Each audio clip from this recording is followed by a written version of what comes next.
People, we are Tottenham TV. Let's go and react to your comments once again.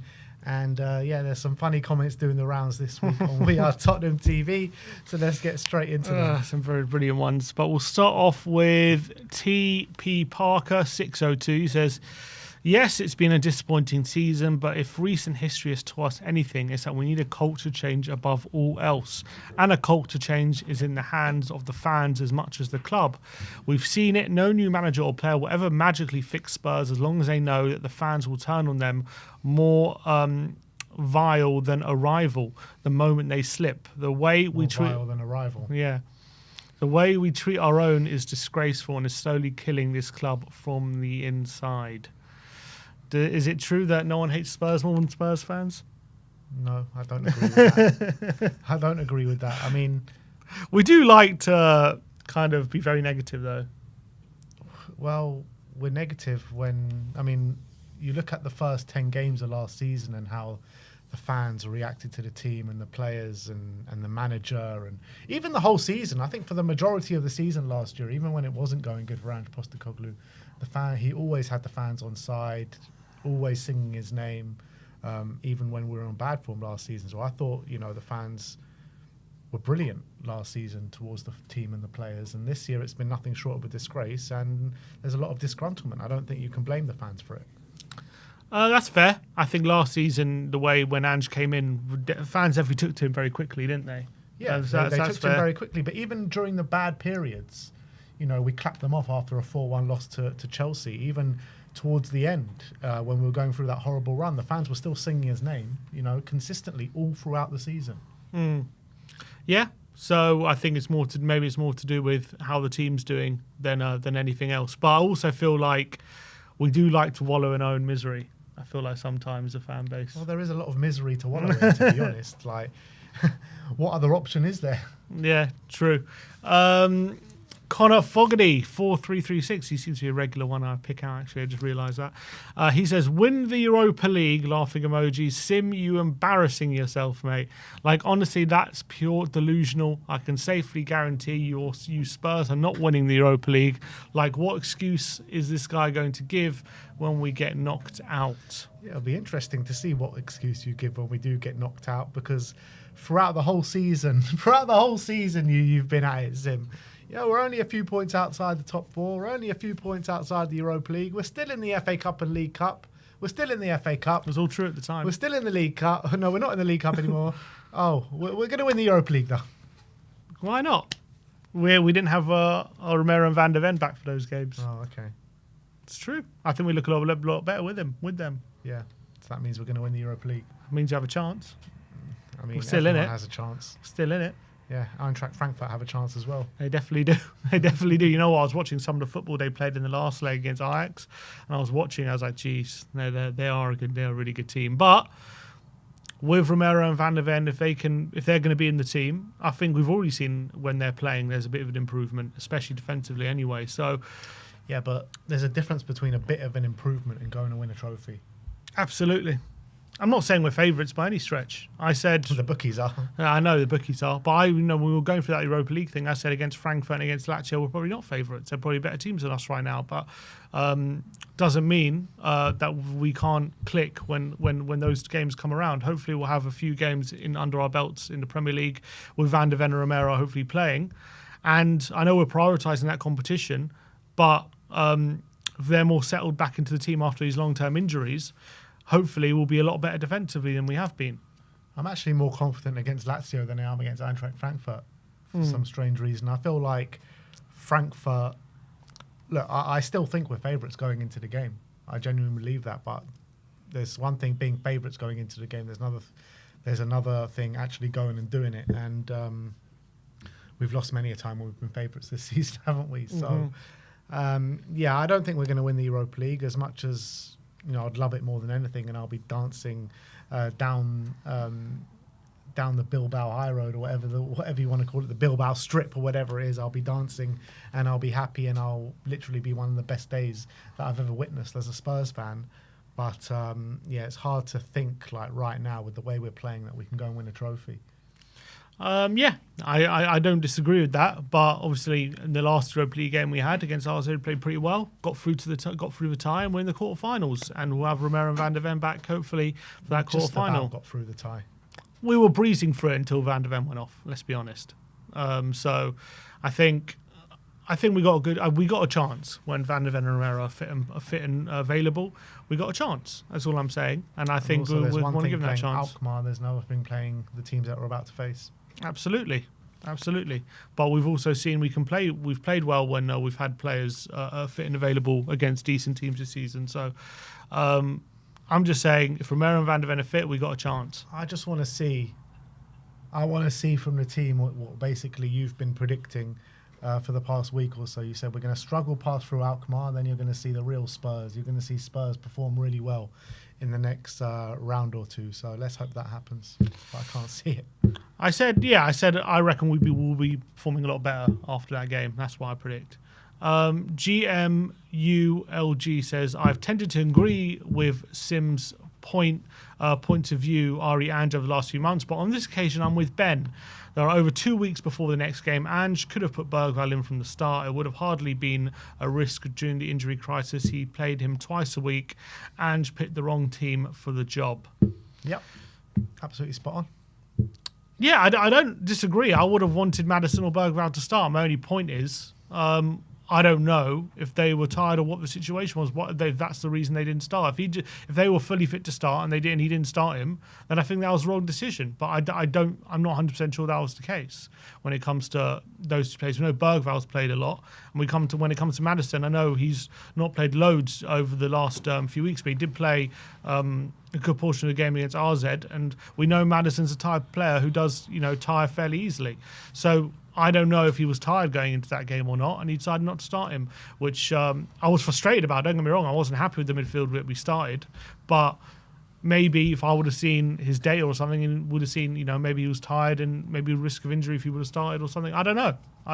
So my whole point is, knowing Ange and knowing how he wants to play, I know that he would have wanted a Maddison in the lineup.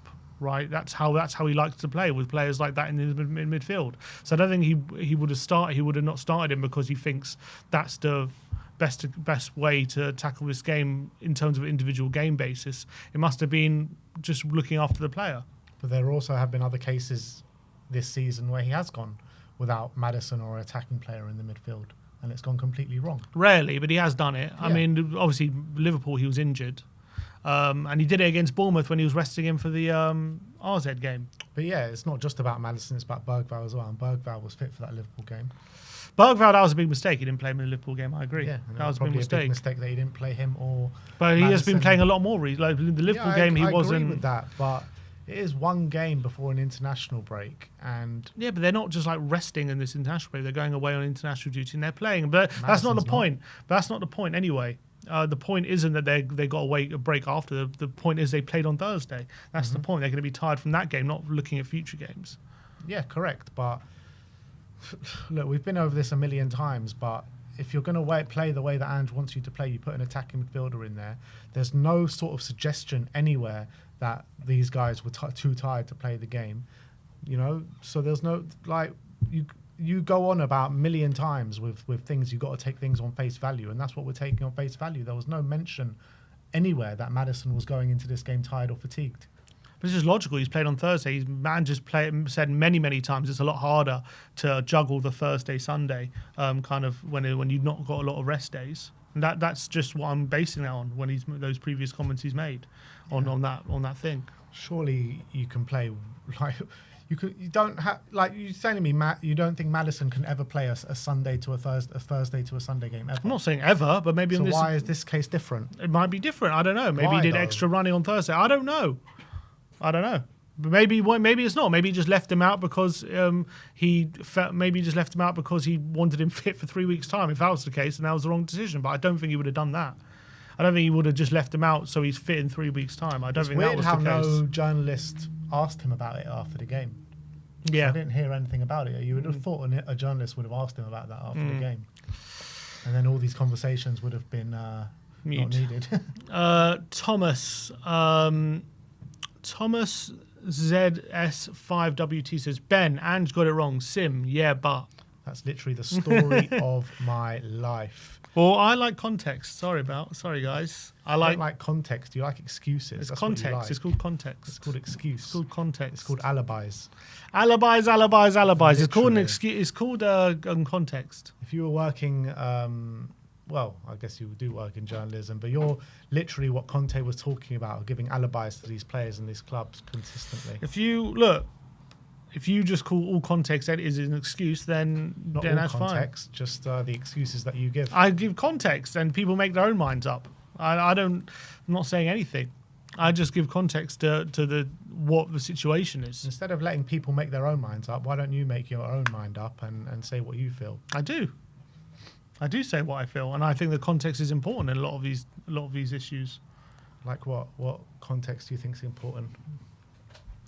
In where we are right now and the situation we're in. Of course, the context is very important in terms of the season we've had. It doesn't make up for everything, but context is very important when analysing this season, for sure.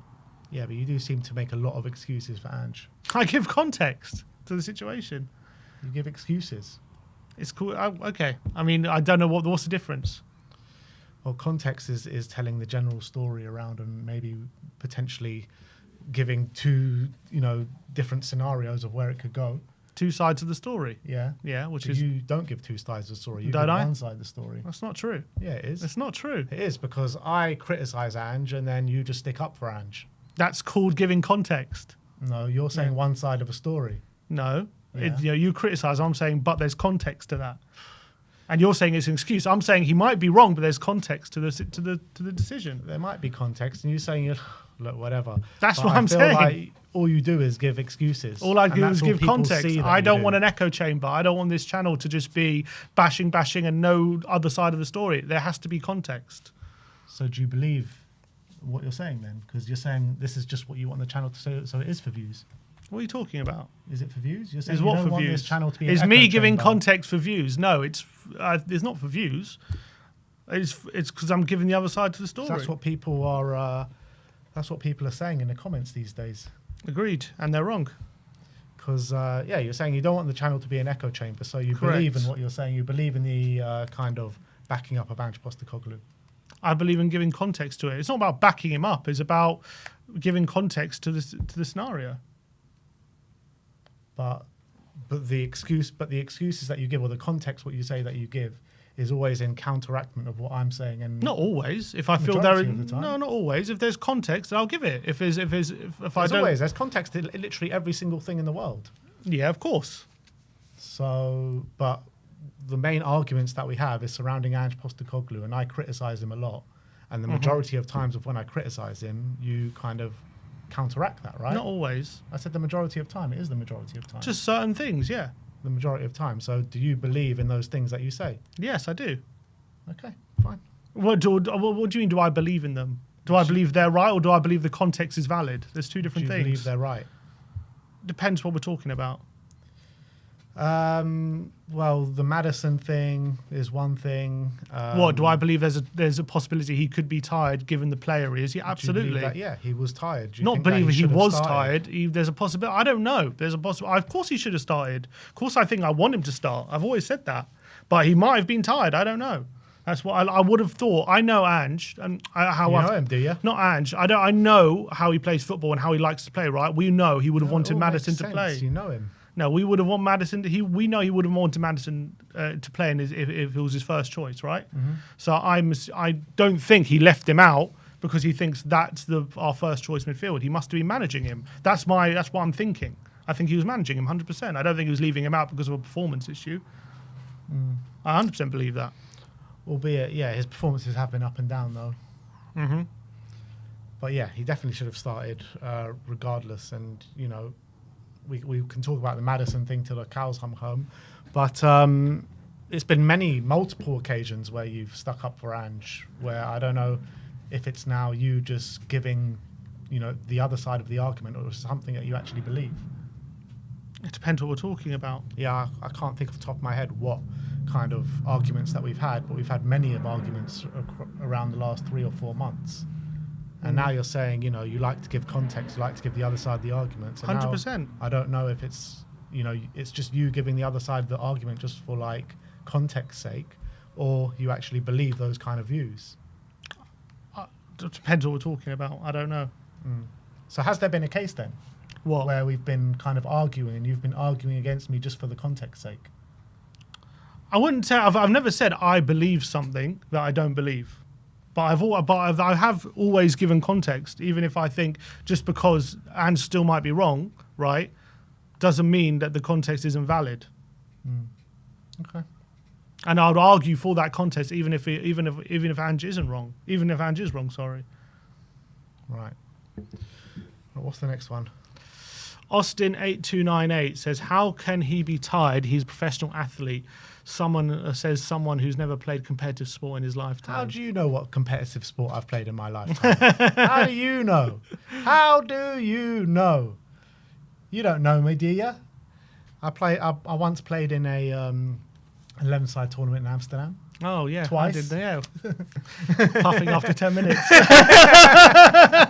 Quite literally.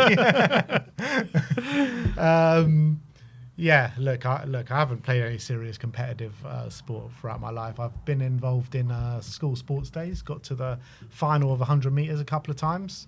That's about it. But yeah, I just genuinely believe that with the minutes that Maddison has played over the past 3 or however long it's been, I just don't believe that it's a case there he should be not fit enough or too tired to play. I just don't believe that that could be a scenario going into the game this weekend. Fair enough. Physic9647 says, soft idiots in the comments saying they will unsubscribe. Sim is the only one who brings the context.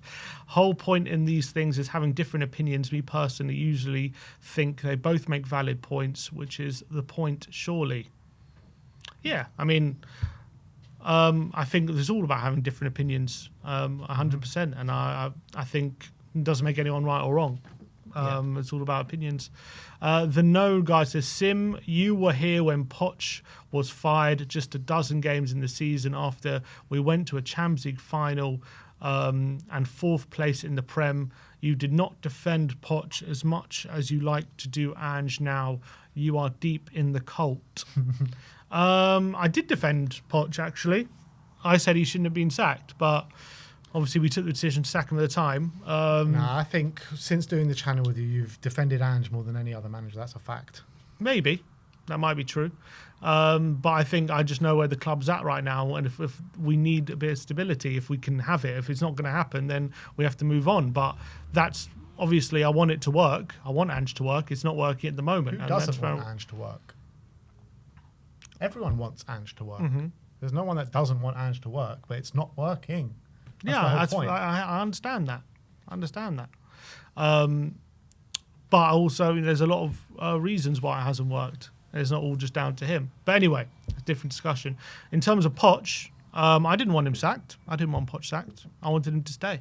Obviously, I said at the time that we were also in a different moment at the time. Also, we knew that the team needed a regeneration, but there was also an opinion that the team just needed maybe a new voice after 5 years of Poch and all that kind of stuff. And if maybe Mourinho could have got in playing in a different way, more out of the team than Poch did, who needs young players for the way he likes to play, and that team had aged, all that kind of stuff. So the club were deciding either regenerate the squad or bring a different manager. I was of the opinion we should regenerate the squad, but the hierarchy thought we'll bring in a different manager. Yeah, if you go back and look at our video, just to back that up, it's very rare in this time and age that I'm going to back up Singh, but just to go back to when Poch was sacked, if you go look at that video, me and Sim both basically nearly in tears doing that video when Poch was sacked. It was like late at night, like 11 o'clock.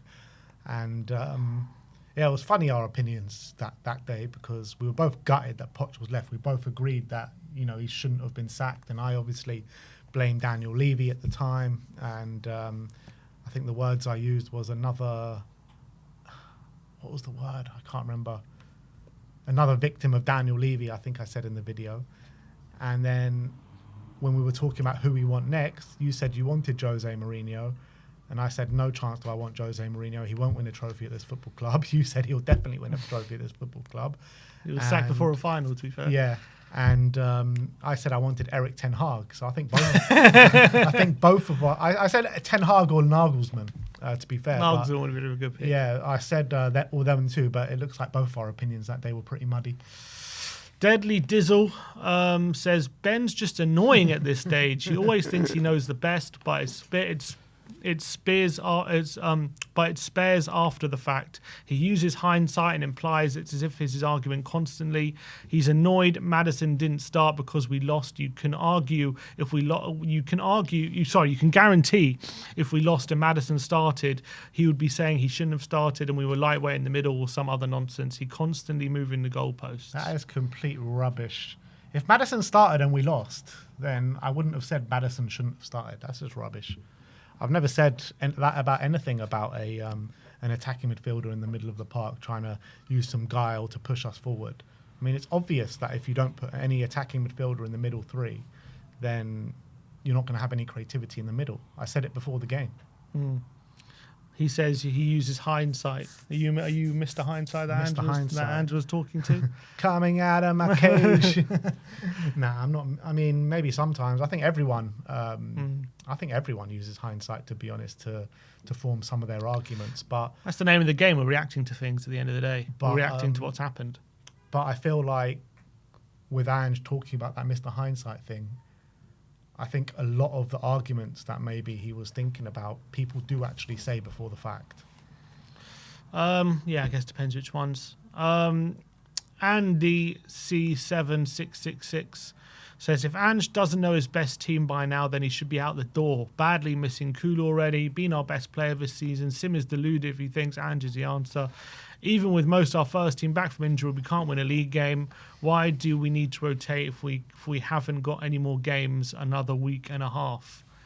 I think we have to rotate because we have to manage players' minutes who have come back from injury and all these different things. 100% we have to rotate, and we are prioritising that Europa League. And that doesn't mean when people say, "Oh, we're prioritising Europa League," people think I'm saying, "Oh, so we're resting players for 3.5 weeks' time." No, it means we're playing our first 11 on the Thursday and we're rotating on the Sunday. When in the beginning of the season, it was the opposite. We were resting players on the Thursday and we're playing our first choice 11 on the Sunday in the Premier League. It was very different. So that's what I mean by when we're prioritising Europa League. We're not in a stage where we're going to play our best 11 2 games in a row right now, because of the reasons, you know. I think he does know his best 11, to be honest. I just think that they haven't been fit, to be honest, a lot of those players. That's been the big issue for a lot of the season. Yeah, I don't think anyone has a problem with the resting. I think it was mainly literally just having an attacking-minded player in the middle of the park. Because like I said before the game, like I said after the game, I didn't care about Brennan Johnson or Tell or any of these players being on the pitch. You know, I didn't care if he was to rotate the fullbacks, even leave Jed Spence out. I wouldn't mind it. I wouldn't have understood it because Jed Spence don't have any international games to play in, but you know, Destiny coming in, all these different changes. It was literally just the midfield, which I had a massive problem with. That's fair enough. Y-Man Lamb says, Sim is a simp for Ange. He wants a manager who got us down to our highest losses in the league and about not win a single trophy. How can you possibly back Ange when he doesn't change our games and we lose constantly? I guarantee most Spurs fans have now lost hope for winning any games. Look, all I've said is I want him here till the end of the season, and then we'll make a decision then. Now, that's all I've said constantly. He's very, very true about Spurs fans have lost all hope, though. Like, you go to grounds now, and it's just like, it's like a morgue these days, literally. Like, no life, no hope, no ambitions. It's just basically, it feels like we're just biding our time till the end of the season.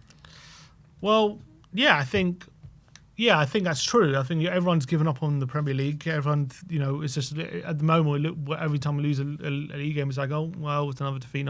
People are just numb to it at the moment. Yeah, but you said the same about the away end in Alkmaar. Yeah, but it was different. There was not a lot of people there. It was just a bit of a weird atmosphere. It was like half empty. Even I've been on away ends in Europe with not a lot of people there. I mean, the away end was half empty in Galatasaray, but the atmosphere was incredible. Not from I'm not talking about the home atmosphere. I'm talking about in the away end with the Spurs fans. You know, the atmosphere was good. You know, on Thursday against RZ, it was good. You know, it was a good atmosphere that day. So was it good or was it just better? decent, I thought.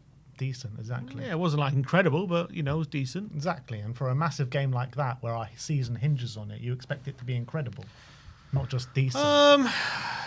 Yeah, probably. I mean, I've been to my many Europa League games when it's not been, but I mean, not I'm saying before this manager, yeah, but never has a Europa League game been as big as that, pretty much for us. That's fair. Bucky Johnny says Ange could punch Sim in the face and he'd say he's still made the right decision. 100%. He'll bring context into it. Well, I was probably being a dick. It depends on the context. 100%. If I punched him first and he punched me in the face, he would have made the right decision. That would be in the context. Scarface 7142 says Simbo goes to bed with a picture of Ange next to his bed. I swear. I can confirm that's true. Well, he's not the only thing I have on my phone, and he's not on my screensaver. So it's a printed out picture. Printed out on the side of your bedside it's an AI table. picture of me hugging Ange. That's the picture I have. I'm Ange till the end. That's it. No, look, if it happens at the end of the season, I've always said, if he goes out, I did say initially round of 16. Obviously, Frankfurt is coming up. And he needs to get through that tie, especially if he's going to keep losing Premier League games, 100%. So, yeah, he has to get through that tie. If he goes out and, the Premier League carries on as we've been, then he's going to go at the end of the season. That's the reality.